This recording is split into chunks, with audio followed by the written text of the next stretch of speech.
देखिए, आजकल content wise consume करने के लिए ऑडियंस के पास बहुत कुछ है। आप टीवी पे कुछ देखना चाहते हैं, आप देख सकते हैं। आप जाके थिएटर में पिक्चर देखना चाहते हैं, और अगर ये सब भी नहीं करना चाहते हैं तो आप ओटीटी प्लेटफॉर्म्स पे जो बुफे आजकल हमारे लिए सजाया जा रहा है, उसमें अपने पसंद का जॉनर देख सकते हैं। और मेरा पसंद का जॉनर वन सबसे जो है वो है क्राइम थ्रिलर्स।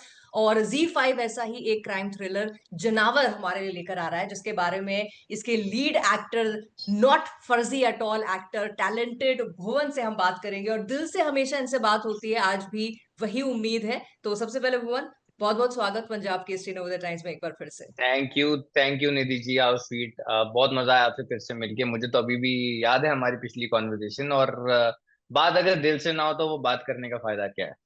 बिल्कुल दिमाग से बिल्कुल। तो बिजनेस होता है, बात तो दिल से की जाती बिल्कुल, और तभी वो याद भी रहती है देर तक, है है, ना। रात भी रहती है। सही बात है, सही बात बिल्कुल। है। और और हमारी पता है ऐसी पंजाबियों की तो वैसे भी आदत ही होती है दिल से शान बात करने बखरी। की। शान बकरी ते दिल नाल गल्ला करन दी आदत। बिल्कुल बिल्कुल यार, पता, और ऐसी चीज भूपन ना आपकी एक्टिंग के लिए भी कही जा सकती है कि आप दिल से क्योंकि करते हो जो भी काम, तो वो हमारे दिल तक पहुंचता है और हमें याद रह जाता है। बट अभी यार मैं बड़ा इंट्रिग्ड हूँ, जितना टीजर देखा जनावर का, द बीस्ट विद इन, क्या कहानी है, व्हाट इज इट अबाउट? कहानी एक गांव की है निधि जी, जिसका नाम है छंद। जहाँ हम्म। पे कुछ हो रहे हैं मर्डर्स। और ये ऐसी कोई हाई ऑन क्राइम जगह नहीं है जहाँ पे आए दिन आप कहेंगे कि हाँ जी मर्डर हो जाना बड़ी आम सी हाँ बात है। यहाँ पे हाँ। बहुत बड़ी बात है एक मर्डर हो जाना। और यहाँ पर एक नहीं कई मर्डर्स हो रहे हैं। और सबसे जो यूनिक बात है कि मुंडी गायब है लाश की।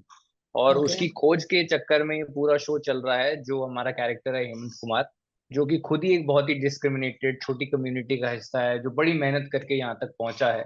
उसकी अपनी आइडेंटिटी क्राइसिस, कैसे वो उस चीज से उभर नहीं पा रहा है जीवन में कि वो आया कहाँ से है। फिर घरेलू मसले चल रहे हैं, बीवी पेट से है, बच्चा कभी भी हो सकता है, साथ में ये केस आ गया है, नौकरी खतरे में है। और ऐसा क्राइम जो इस गांव ने कभी देखा नहीं है, ऐसा हम्म। क्राइम हो रहा है यहाँ पे। तो बहुत ही कॉम्प्लेक्स और एक बहुत ही रिच कहानी है अपने आप में। और बड़ा मजा आया था इसे शूट करने में, और उम्मीद करता हूँ कि आप लोगों को देखने में भी उतना मजा आए। बिल्कुल, क्योंकि टीजर में ना थोड़ी एक इंट्रीग मेरे लिए ये भी पैदा हुई कि जैसे ऑडियंस ना बड़ा स्मार्ट होके समझने की भी कोशिश करती है, टीजर से अनुमान लगाने की कोशिश करती है ना, कि क्या होगा, कैसी कहानी। अब मैं यहाँ जब तक ये समझ रही हूँ, अच्छा अच्छा भुवन इसमें कॉप प्ले कर रहे हैं, एक मर्डर हो गया, तो चलो ये कुछ सॉल्व करेंगे, क्राइम वाली कहानी है। फिर जैसे जैसे देख रही हूँ टीजर आगे, तो ये भी दिख रहा है कि कहीं फोकलोर से, कुछ माइथोलॉजी से, या ऐसी जो कहानियां होती हैं ऐसे छोटे से शहरों वाली, उससे भी जुड़ा हुआ है। फिर आपका जो है कि एक सप्रेस्ड कम्युनिटी से आता है और उसको भी अपनी पोजीशन मेंटेन करने के लिए चीजें करनी है। तो प्याज की तरह काफी पड़ते हैं, शायद मुझे लगता है सीरीज में। बहुत बहुत बहुत पढ़ती थी इसके अंदर। और एक्चुअली में आपने जो बात बोला है कि माइथोलॉजी का एक बहुत इंटरेस्टिंग एंगल है। और आमतौर पे आपने देखा जाया होगा कि हमारे देश के छोटे छोटे गांव में इसकी मान्यता बहुत ज्यादा होती है। हम्म। मतलब बहुत अलग है। हम शहरी लोग जैसे भगवान को या इस चीजों को पूछते हैं या समझते हैं, उससे बहुत अलग होती है अप्रोच ये अपने आप में। और ये बिल्कुल जुड़ा हुआ है सारी इन्वेस्टिगेशन के अंदर से। और वो धीरे धीरे धीरे धीरे करके ना सिर्फ कैरेक्टर जो है हेमंत बाहर की परतें खोल रहा है, पर हर बाहर की खुलती परत से उसकी एक अपनी खुद की परत भी खुल रही है साथ साथ। हम्म। तो हम्म। जैसे बाहर अनफोल्ड कर रहा है, उसका खुद का एक अंदर का पर्सनल रेवलेशन भी अनफोल्ड हो रहा है, which is why the title is the beast with in. Right. So it's a right. Very complex equation between both of them. तो बड़ा एक क्या बोलेंगे, आसान सा रिश्ता नहीं है वहां पर। एक बड़ा ही मुश्किल सा रिश्ता है उसका ग्राम देवता के साथ और अपने साथ। और इस तरीके की पूरी इक्वेशन है दोनों के बीच में। हम्म। तो वो आप आई थिंक वो देखेंगे देखने तो। में बड़ा मजा आएगा जब वो हाँ, अनरावल होगी, इंटरेस्टिंग है। एपिसोड दर एपिसोड, तो वो काफी इंटरेस्टिंग होगी। बट मुझे एक बात बताओ, फर्जी के बाद मैंने कुछ एक इंटरव्यूज आपके देखे थे, people were asking ji you how has life changed after Farzi, तो आपने एक चीज कॉमनली कही थी, अब मुझे ऑडिशन नहीं देने पड़ते by the grace of God. तो ji how did ji. Jaanwar happen to you? So it came to me as a script. उन्होंने मेरे को नरेट करी थी। और आई थिंक मैं पहले दिन से सोल्ड था, क्योंकि मुझे खुद भी काफी अलग लगी than what I have done before. Not just because of that, खाली अलग करने के लिए भी अलग नहीं करना, कहानी बहुत इंटरेस्टिंग थी अपने आप में दीजिए, आप देखेंगे तो मुझे लगा कोई वजह नहीं है कि इसको ना किया जाए। इनफैक्ट मैं बहुत अपने आप को फॉर्चुनेट फील करा कि ऐसा इन्होंने मेरे को स्टोर में देखने की इमेजिनेशन रखी। तो बड़ी अच्छी कहानी मुझे लगी थी। और हाँ, नहीं देना पड़ा था ऑडिशन इसके लिए भी। तो हेमंत कुमार जो है, आपने बताया पुलिस ऑफिसर है और खुद एक उसकी लाइफ की भी स्ट्रगल है और बहुत सारी परतें जो खुलेंगी। तो किस तरह से अप्रोच किया, किरदार कैसा है, क्या कॉम्प्लेक्सिटीज हैं उसकी, अगर कैरेक्टर ट्रेट्स की बात करूं सो कैसा है, how and who is Hemant Kumar? I think through out the show character खुद भी काफी बदलता है। अच्छा। और ये इनफैक्ट मेरे को पर्सनल लेवल पे भी बहुत काम आया था, जहाँ पे मुझे ऐसा लगता है कि पहले आप समझिए सेंसिटिव होना ना कमजोरी का लक्षण माना जाता है, बट हाँ। ऐसा है नहीं। Throughout the journey of the show the character मतलब understand and so did I honestly कि सेंसिटिव होना एक ताकत की निशानी है, कमजोरी की नहीं। तो जिस तरीके से हेमंत का कैरेक्टर अपनी वल्नरेबिलिटीज को और अपने रेजिलियंस को अपनी जॉब प्रोफाइल में रहते हुए बैलेंस करता है, और कैसे मतलब, और एक बड़ी एक फाइन लाइन होती है निधि जी, आपने देखा होगा, एक होता है कि जब आप ऐसे इतने काम रहते हैं कि एक टाइम के बाद एक्टर ऑन स्क्रीन इनडिफरेंट दिखने लगता है कि इसको तो कोई फर्क ही नहीं पड़ रहा। ठीक है, you start to feel that as an audience. और एक टाइम पे होता है जब आपको दिखता है कि हाँ यार इसको फर्क पड़ रहा है, पर ये अपनी शांति मेंटेन किए हुए है। और ये बहुत ही हम्म। बारीक लाइन होती है for an actor to sort of maintain. तो राइट। वो आपको एक मतलब बैलेंस बना के चलना होता है, जो मैंने कोशिश की अपने एंड से। आई होप वो बाहर भी नजर आए लोगों को। तो वो है, और काफी डीप रूटेड अपब्रिंगिंग है इसकी, अपनी पहचान से शर्म आती है, इस तरीके का इंसान है। और बड़ी मुश्किल से उसको हेजिटेशन से लेके यहाँ तक पहुंचा है, और डेली बेसिस पे मतलब अपने ही सराउंडिंग्स में फेस करता है उसको, पर फिर भी हम्म। कुछ कह नहीं पाता। क्योंकि वो, आप किसी चीज के खिलाफ आवाज तब उठाएंगे जब वो सोचता है कि, जब आप सोचते हैं कि वो गलत है। पर आप जब किसी चीज के आदी हो जाते हैं बचपन से लेके जवानी तक, तो आपको लगता है ये जीवन का हिस्सा है, ये गलत नहीं है। तो वो कैसे उससे बाहर निकलता, बड़ी इंटरेस्टिंग उसकी जर्नी है अपने आप में, while the investigation is happening. अच्छा, बहुत बार ऐसे भी देखा है कि अगर किसी सीरीज में हमारे देश के किसी स्टेट की कोई काल्पनिक ही जगह है, लेकिन हम कहते हैं कि ये इस स्टेट की है, जैसे यहाँ छंद जो है काल्पनिक एक जगह हो सकती है, गांव हो सकता है, लेकिन छत्तीसगढ़ में है। तो टीजर में मैं देख रही थी बहुत सारे कैरेक्टर्स जो है वहाँ की जो भाषा है उसमें बोल रहे हैं, आपका कैरेक्टर कभी उसमें बोल रहा है और कभी बिल्कुल हिंदी में है। सो ये कॉन्शियस अप्रोच आपके कैरेक्टर की रही है, या how have you approached in the terms of language? Nidhi ji, इससे मुझे किस्सा याद आया, जब मैं अपनी पहली फिल्म कर रहा था शुद्ध देसी रोमांस। तो मैं जिस तरीके का एक्टर हूँ, मुझे लगता है उसको जितना ऑथेंटिक बना सकते हैं उसको उतना ऑथेंटिक बनाया जाए। तो मुझे याद है हम लोग जयपुर में शूट कर रहे थे और कहानी राजस्थान की थी, तो मैं शूटिंग से 2 या 3 दिन पहले वहां जाके बैठ गया था। और वहाँ के लोकल कास्ट के साथ मैं वीडियोस तो देख ही रहा था इनफैक्ट, बट उसकी लोकल कास्ट के साथ बैठ के, और वहाँ पे जो लोकल क्रू मेंबर्स हैं, चाहे वो ड्राइवर्स हो गए, लाइटमैन हो गए, जो भी लोकल क्रू थे, वहाँ पे बैठ के उनके साथ भाषा का सीखता रहता था, करता रहता था। जबकि मेरे लिमिटेड नंबर ऑफ डायलॉग्स थे, बट मैं पूरे एकदम मेहनत प्रो मैक्स पे था मैं उस टाइम पे। तो वहां पे मैं गया और पहले दिन मैंने सीन करा, तो जो हमारे डायरेक्टर हैं, जिनका मैं मतलब मेरे बहुत करीबी हैं और मैं बहुत रिस्पेक्ट और प्यार करता हूं उनको, मनीष शर्मा जी, वो आए मेरे पास और मैंने पूरा एकदम ऑथेंटिक भाषा में वो सीन करा। तो मनीष सर मेरे पास आए, उन्होंने कहा कि यार तूने बहुत बढ़िया किया, भुवन तूने बहुत ही अच्छा किया, पर क्या है ना, मेरी फिल्म पैन इंडिया है। तो हमें ये हमेशा भाषा की ऑथेंटिसिटी रखते हुए ये भी ध्यान रखना है कि वो सबको समझ में आए, वरना वो एक रीजनल फिल्म या रीजनल प्रोजेक्ट बन के रह जाएगी। अ लॉट ऑफ टाइम्स ये मेरी एक्चुअली खुद की भी पर्सनल स्ट्रगल रहती है, जहाँ पे मैं डिसाइड कर सकता हूँ कि कितना करना काफी है।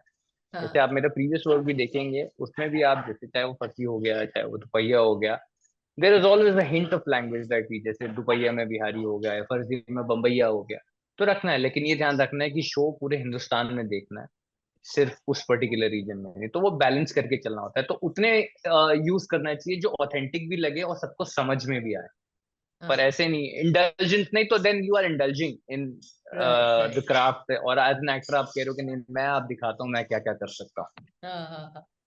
तो वो अच्छा, बट ये हमको वो बताओ बैलेंस बनाना एक्सपीरियंस पड़ता कैसा रहा शूट करने का, क्योंकि जैसे आपने है। कहा था कि जो हम दो तरह के हिंदुस्तान है, एक अर्बन है एक रूरल है, और अर्बन की जो कहानियां या स्ट्रगल्स हैं वो रूरल को नहीं पता ज्यादातर, और रूरल की तो अर्बन को बहुत ही कम पता है। But when you do a show like this, जहाँ फोकलोर है, जहाँ माइथोलॉजी है, जहाँ हमारा understanding of God is very different from जो गांव के लोगों की अंडरस्टैंडिंग है, तो जब आप ऐसे एक माहौल को क्रिएट करके उसके बीच का एक किरदार प्ले करते हो, when you are not from that world originally, कैसा रहता है वो? बहुत बहुत मजेदार रहता है। मेरे को लगता है कि दो तरीके की फॉलोइंग होती है। अगर आप इसको, चलो मैं अगर कंसाइज करूँ इस टॉपिक को, भगवान के साथ जो रिलेशनशिप होता है ना निधि जी, जितना मैं समझाऊं, वो दो पैमानों पे होता है अक्सर। या तो वो फियर ड्रिवन होता है या वो लव ड्रिवन होता है। राइट। तो आप अगर देखेंगे तो अक्सर से छोटे इलाकों में ये फियर ड्रिवन ज्यादा होता है, लव ड्रिवन कम होता है, कि अगर ऐसा नहीं किया गया तो ये हो जाएगा। Everything comes down to consequences, की इसकी कोई कॉन्सिक्वेंस होगा, इसे अपशगुन माना जाता है, इससे ऐसा माना जाता है। हम्म। तो मैं शहरी इंसान हूं, तो I am a God loving person, I am definitely not a God fearing person. ठीक है, बट गांव में ऐसा नहीं होता। स्पेशली हम्म। जिस तरीके के सेटअप से लोग आते हैं, जिस तरीके के देवता का इन्फ्लुएंसेस है, और ऐसा नहीं है कि मतलब ये सिर्फ ऐसे मानते हैं, वो देवता ने अपनी प्रेजेंस प्रूव करी है इन लोगों को in hmm. Multiple ways, which will obviously see in the show. ठीक है, the god proves his presence over and over again to the people, so there is a lot of difference in how we approach our worshipping or our equation with god versus जैसे गांव में लोग करते हैं। तो ये एक बहुत ही स्टैटिक डिफरेंस है मैं कहूंगा। ओके। और इस परत से उस परत में आने में काफी आपको मतलब अपने आप को छोड़ के आना पड़ता है। बिल्कुल। अच्छा, एक और आप परत है जो गॉड लविंग आपने। है कि आप गॉड फियरिंग है, मैं कि गॉड आप लविंग। एथिस्ट हैं। God loving. और आई थिंक हाँ, ये वही मैं कह सीरीज भी रहा हूँ, आपको। शहर में सब गॉड लविंग कहते हैं अपने आप को। गांव में हाँ। आप कहेंगे ना किसी को कि यार आप गॉड लविंग, कहते हैं अरे मतलब उनको तो पूजा जाता है ना, प्यार थोड़ी किया जाता, प्यार तो भगवान अपने से घर डरो, वालों से ये किया भी तो कहते हैं ना, भगवान से जाता डरो, है। ये भी भगवान बड़ा से डरो, कॉमन डरो, ये कहावत, कहावत हमारे हाँ। देश की जड़ों से आई है एकदम। बिल्कुल बिल्कुल बिल्कुल। और आई थिंक ये बड़ा इंटरेस्टिंग रहेगा देखना, specially for people like us, कोई गॉड फियरिंग है, गॉड लविंग वाला। पर एक हम्म। एक और जो रोड आपने बड़ी सीमलेसली कवर की है, वो है हीरो का दोस्त से हेडलाइनर। हम्म। क्योंकि क्या होता है, हमारे यहाँ टाइपकास्ट करना, एक बॉक्स में बिठाना बड़ा आसान होता है, और कई एक्टर्स उसी में ताजिंदगी फंस के रह जाते हैं कि यार चलो ये चल रहा है, इसको चलाते रहते हैं। भुवन, आप बड़े केयरफ्री लगते हैं मुझे इस मामले में कि आप एक अपना क्राफ्ट करने के लिए आए हैं, आप काम करने के लिए आए हैं। आपको हीरो का दोस्त बनाया जाता है तो आप फिरोज बन के छा जाते हैं, और यहाँ अगर आप हेमंत कुमार हैं तो यहाँ भी आप छा रहे हैं। कैसे सीमलेसली शिफ्ट कर जाते हो? नजरिए वाली बात है निधि जी। देखिए मैं बोलूंगा कोई भी अपने जीवन में किसी का दोस्त नहीं होता, अपने जीवन के सभी हीरो होते हैं। तो आप जब किसी भी कैरेक्टर को अप्रोच करते हैं, अब चलिए फिरोज में तो खैर काफी पोटेंशियल था, मैं कहूंगा, hmm. To portray what I did on screen.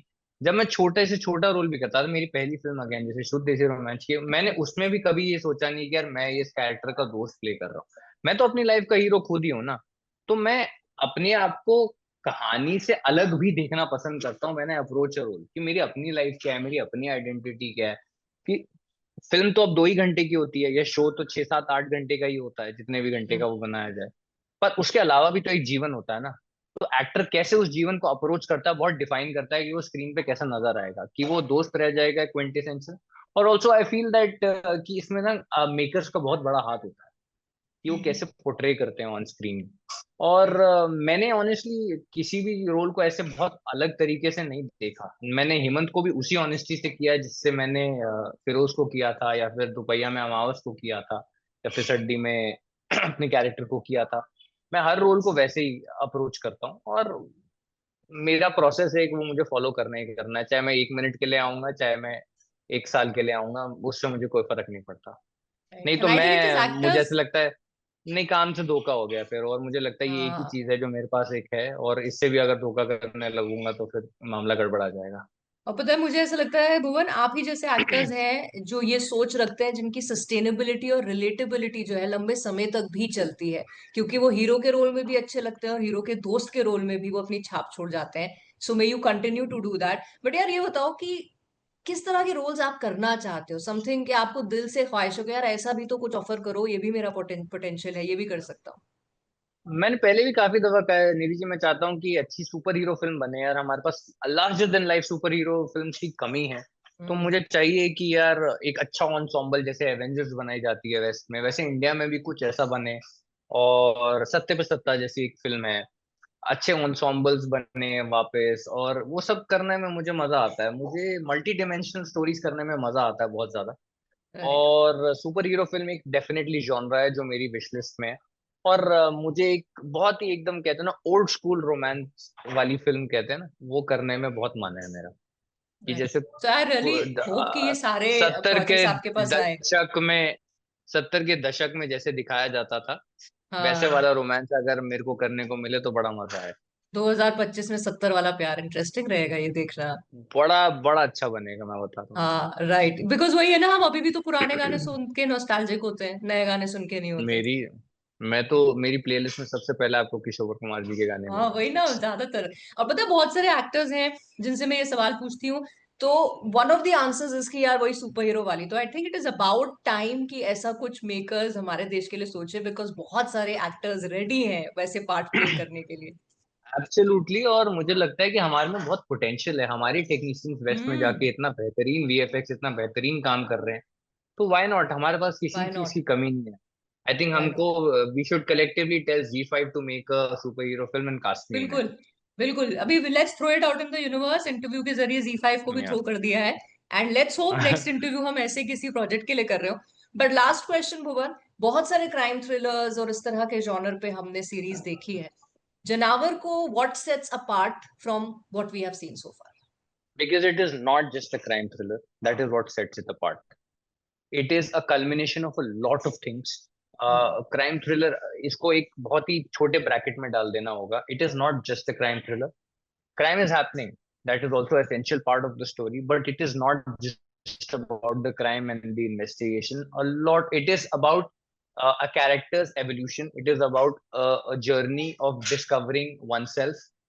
That is what makes it very different from what we have seen before. Okay, so really looking forward And कि also जितनी the पढ़ते। whole angle of mythology and the हाँ presence of God is what I have not seen in a lot of cop dramas. Right, so looking forward to that यार, जैसे जैसे unravel होगा episode दर episode, और जो पढ़ते आपने कहा है वो खुलेंगी। Looking forward to it Bhuvan, and wishing you all the luck उसकी सक्सेस के लिए, Thank और you, Nidhi फ्यूचर में ji. जो भी आप काम करें। And thank you so much once again for talking to me. Thank you, Nidhi ji. Please watch the show, and you've always been so kind. Please, please, please be that way always. Definitely, have a great day. You too.